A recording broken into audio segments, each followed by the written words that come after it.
Good afternoon, Fed Phoenix fam. So I wanted to do a little update checking in video.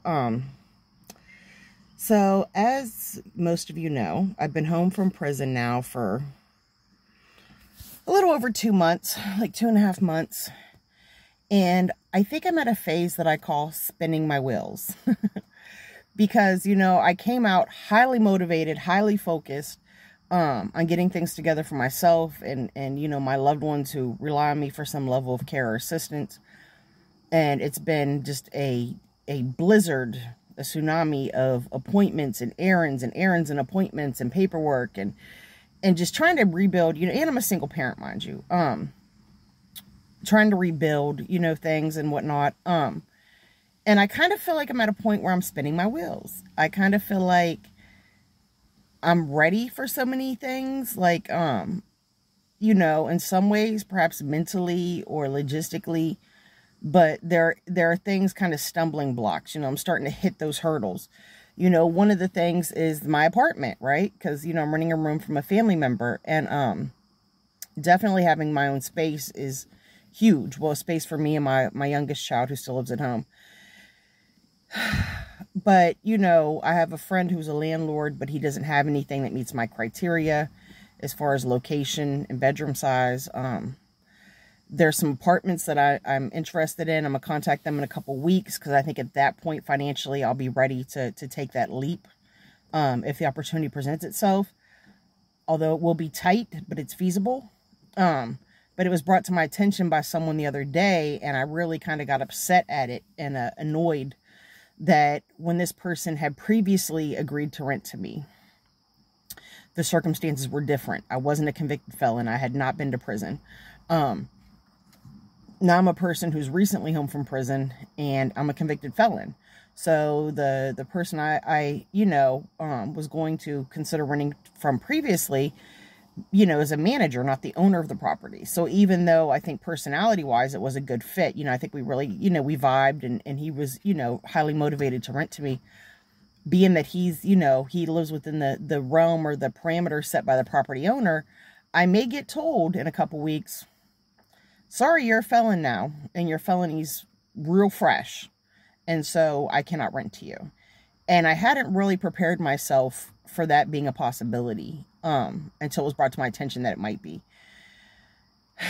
And that's really overwhelming. So it's really scary to think that in a couple of weeks I may be told, these kind of my backup plan, if my friend didn't have something available, may fall through as well.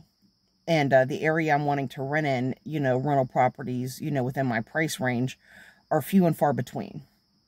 And being a felon may actually prove to be quite a hurdle, especially if these secondary, the apartments I was looking at are no longer an option. So, that really sucks. It's been a lot of good, but it's also a lot of frustration. I got, a person who's chronically ill, and I got, the healthcare one can expect in prison, which is minimal, would almost be a compliment, would be over exaggerating how great it was. And so I came home with not only the issues I went away with, but with more issues, and my pre-existing issues being more exasperated. And now I'm in need of one major surgery that actually may, as a prerequisite, require an additional major surgery. And I'm going to need to get that 2 hours away from home. And that's a really overwhelming, and then the downtime, I still have to care for my youngest child. I still have to be able to care for myself. I have to be able to do what I can to assist, some other folks that I help out while recovering from surgery. My youngest child, like all kids his age, will go to school in the fall, but he missed a year of school because I was incarcerated, and the other parent who had custody didn't bother to put him in school, even though he should have been in school. So, I don't know if this is going to be a hurdle in getting my child into the proper grade this year. I feel like academically, he's been worked with enough by myself, my mother, my adult child, that he can, swing it. the fact that he missed a year of school. But I don't know if the Board of Education is going to feel the same way. And I'll obviously discover that here in a couple months. And, you know, and you got to buy things. I mean, really, money matters. And as a person on a fixed income, who cannot practically work a 9-to-5, it's just not really feasible, for reasons that I'm not going to get into, because quite frankly, it's nobody's business. But, you know, I have wish lists of things, you know, for each month, and a budget, you know, to start acquiring the things I'm going to need to get my life back to a normal, you know, situation. And it's just crazy kind of muddling through, and things are moving a lot slower than I thought they would in a lot of regards, you know, with my health, with my living situation, with some personal matters that I'd rather not get into. It's just, you know, I kind of feel like I'm spinning my wheels. Like, even though I'm still pushing forward aggressively and consistently, I'm definitely at a point in life where I know I have to continue to push consistently and proactively. But I'm not seeing what I was seeing, you know, in the first like month or so coming home. You know, I felt like I was achieving so much, like I was getting so much done, and things were moving at such a rapid pace until recently in the right direction in several areas of my life. And now, even though I know things are still moving forward because I'm making sure that happens, it's at a much slower pace, and it's making me very antsy and very anxious. And it's making me start to have some doubts and some insecurities and frustration. So, you know, if you're coming home from prison, or when you come home from prison, or if you have a loved one coming home from prison, expect that probably around this mark, around the 2.5, probably 2 to 3 month mark, their motivation is going to start to be harder to muster, because they're going to see things happening less dramatically in a positive direction.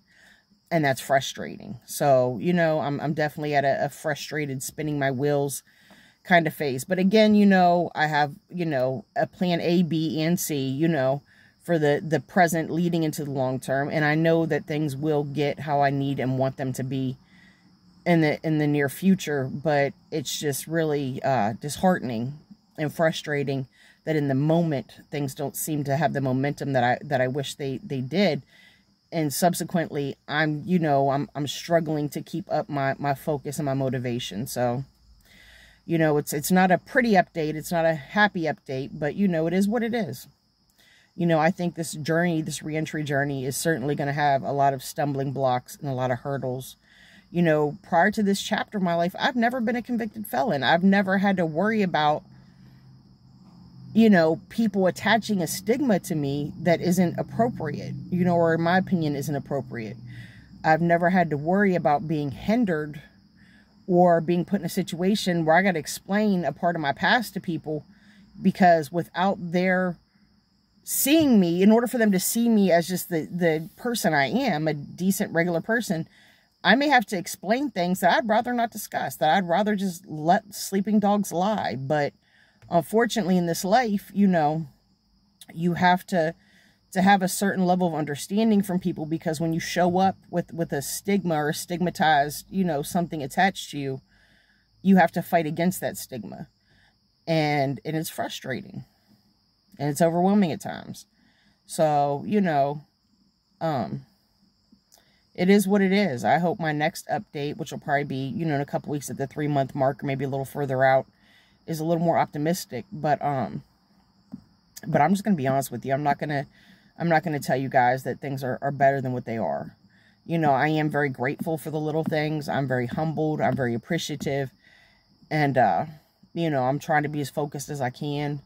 But again, you know, I'm just kind of struggling a little with that at the moment. So, you know, but I think that this is a natural part of reentry, that there are going to be times where you're overwhelmed or frustrated. Maybe for some people, that's as soon as they come out, they find themselves frustrated and overwhelmed. You know, maybe a lot of people don't come home and have the momentum and progress I do straight out of the gate. But I think it's inevitable, whether it's when you first come home, or like me, 2.5 months home, or whether it's a year down the line. I think the reality of how your life has now been impacted, the reality of the impact of how much time you missed in the free world, and the reality of the stigma that you will now carry for the rest of your life, is, I think the weight of those things starts to become a bit much at some point. And so, you know, I try to decompress as much as possible and focus as much as possible. But realistically, I'm going through a rough patch. So, and I appreciate y'all's support and encouragement.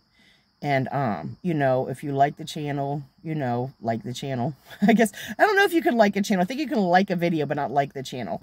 Definitely feel free to subscribe. You know, feel free to pass my channel on to those who may benefit, those who have been incarcerated, those who may become incarcerated, those who are going to be incarcerated, or the loved ones of the incarcerated, so that they can really kind of know from this side of the table, you know, how things go and what to expect, and maybe perhaps to be more empathetic. And those of you who have never been incarcerated, never will be, and have no one close to you who's been incarcerated, you know, I think in a country where like 0.5% of all adults, you know, are incarcerated for some period, you know, by the time they're like 35, 40 years old, it's really pivotal, you know, to understand the human experience of those around us. And I think a large piece of that, just as an American, is understanding the struggles and the strife of the incarcerated and the formerly incarcerated. So, anywho, that's my little bit for today. So, I hope that that you found this informative or insightful in some way, or beneficial. Again, feel free to subscribe to the channel. You know, I'm really trying to gain some momentum here. And amidst everything else, a part of me is kind of like, I really need to build up my channel. But again, I'm struggling to really be motivated in that regard as well. So, and if you'd like to support the channel, my Cash App is the Phoenix 2020. So, money sign, the Phoenix is in the city or the bird, the T and the P are capitalized, and then 2020 is in the year. At this point, no one has felt a need or desire to contribute to the channel financially, other than before I was incarcerated, somebody who was completely unknown to me did send me a $100 Cash App, which was shocking and very humbling. And I am, even now, 2 years later, very grateful for that, because the gesture of it, you know, was really, it really hit home that, you know, one of the cool things about technology is, you know, when you share your life or yourself or your experiences with the world through the internet, there will be complete strangers who will find you relatable, or complete strangers who are cheering for you. And it's really humbling, and it's really exciting to see that come to fruition. Currently, I think I have like 20 subscribers on this channel, a little over 100 on my original Fed Phoenix channel, which I still don't have access to. So even just having those 20 subscribers is awesome, because when I come home, I had 2 subscribers. So even though the numbers aren't, you know, staggering, they're definitely, it tells me that there's 20 people on the planet who want to see what I post and who have some level of interest or concern in my situation. And chances are, most or all of those 20 people are complete strangers. And that's really, you know, encouraging. Very encouraging. So, with that, I'm going to end this. This video is kind of long. Sorry, I was a little long-winded today. I hope everyone's doing well. Remember, no matter what you're going through, it is just a slice of your life, and you will get through it because you have to. So, with that, Fed Phoenix fam, I'm out. And I hope everyone has a wonderful week.